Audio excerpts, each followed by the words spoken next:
This is it, right? The rock stool? Aye, lad. The Council of Valkyries. The Valkyries are of Valhalla, are they not? Glad to see you're paying attention, brother. You are correct. Valhalla, the great hall of the Einherjar, is their home within Asgard. But while there, they are subject to the scrutiny of the All-Father himself. And relations between the Valkyries and Odin were tense during my tenure as his advisor. Why? Well, that's an even longer story, lad. For now, why don't we look around for some clues?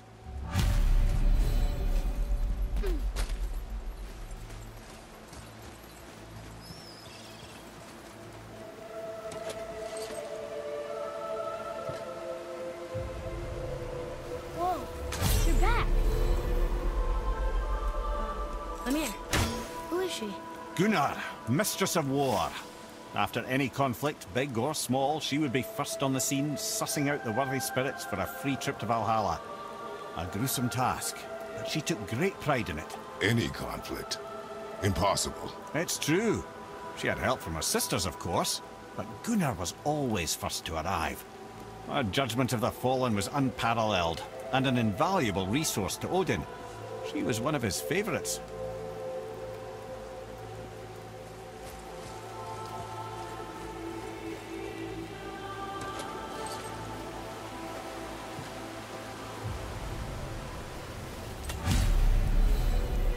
Ah, Gondul.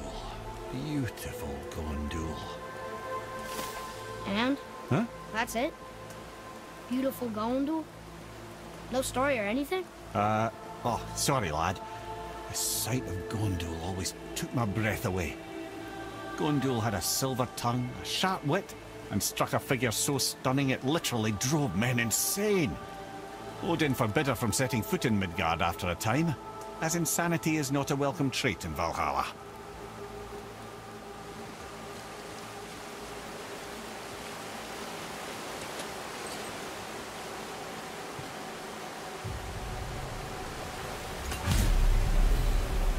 This is none other than Geirdriful, the Master of Arms in Valhalla, responsible for arming and training Odin's Einherjar. Is what? His army come Ragnarok. The entire reason Valhalla exists, you see. The Einherjar wait in the Great Hall endlessly, feasting, drinking, and fornicating themselves silly. Once Ragnarok begins, Odin calls them into service to fight on his behalf. Geirdriful had her hands full training that lot.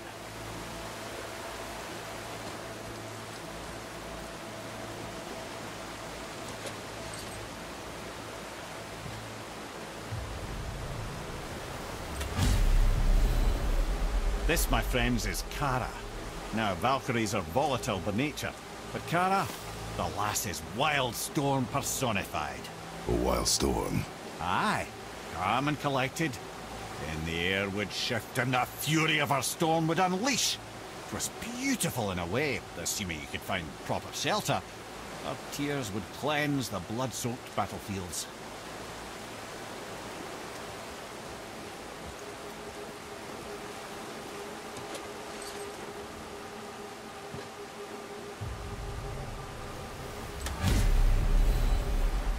This is Rota, accuser of the slain. I thought all the Valkyrie did that. Not exactly, lad. Although that is what they're most famous for, and by far their greatest responsibility. You've seen what happens to the dead without the judgment of the Valkyries. Hellwalkers. That's right. Rota, Gunnar, Skuld.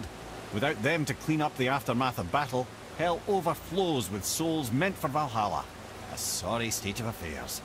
Rota must be beside herself.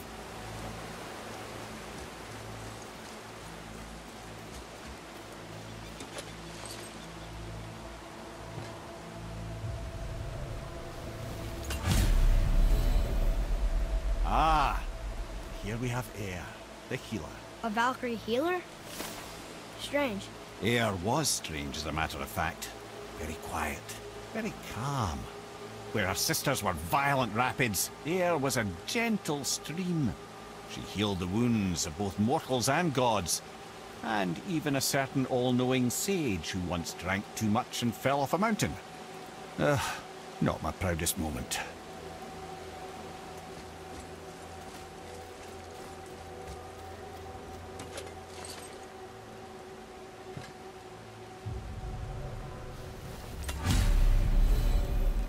Well, well. Hilda, mistress of battle. She and Odin got on quite well, actually. Her and the other Valkyries, not so much. She would spend most of her time here in Midgard observing discord between the living, and sewing some up herself from time to time. She lived for conflict. Some say she was conflict personified. I wonder what will become of her now that she's free.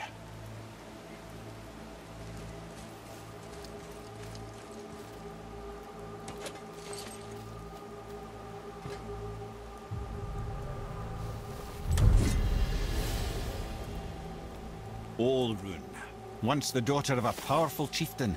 She fell defending him during a Reaver attack. Sigrun was escorted to Valhalla, where she chose to devote her afterlife to the pursuit of knowledge above all else. Quite unusual behavior amongst the constant drinking and feasting of her fellow Valhallian denizens. How'd she end up a Valkyrie? Odin. He saw a kindred spirit in Sigrun's single-minded pursuit of knowledge. He appointed her as the Valkyrie's resident historian.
You don't look too good.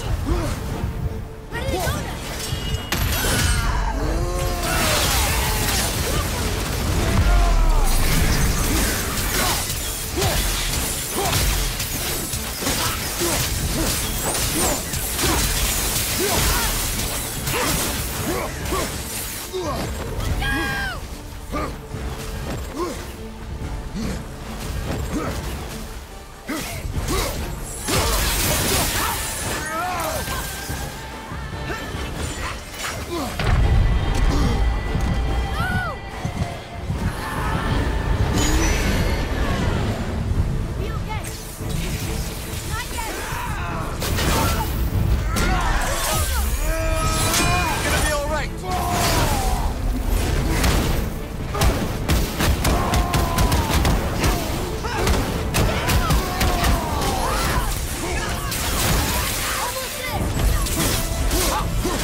Thank you, friends. You have saved the Valkyries. Sigrun, how did this happen? Mimir, is that you? You have been freed, but... Freedom comes at a price, milady. You speak truly. Countless winters we served the All-Father.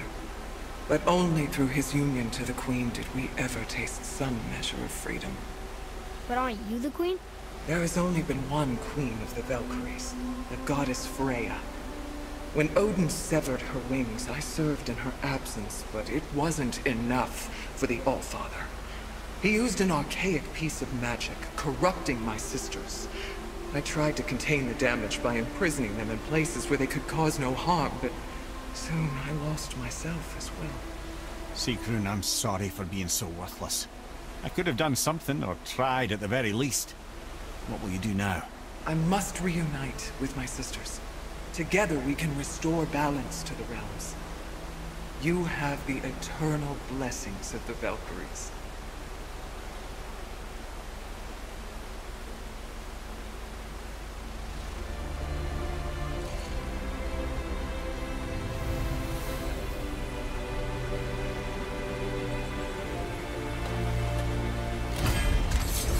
Well, we did it, I suppose. You don't sound very happy about it. It's difficult to be happy about anything when you're a reanimated head. I'm grateful we were able to set the Valkyries free. But so much of this could have been avoided, if only... You said it yourself, Head. It does not matter anymore. The past is the past. Well, that's awfully cheerful coming from you. I am in a good mood. The dwarves will make use of this helm. Your dad's a wee bit single-minded, isn't he, lad? Definitely.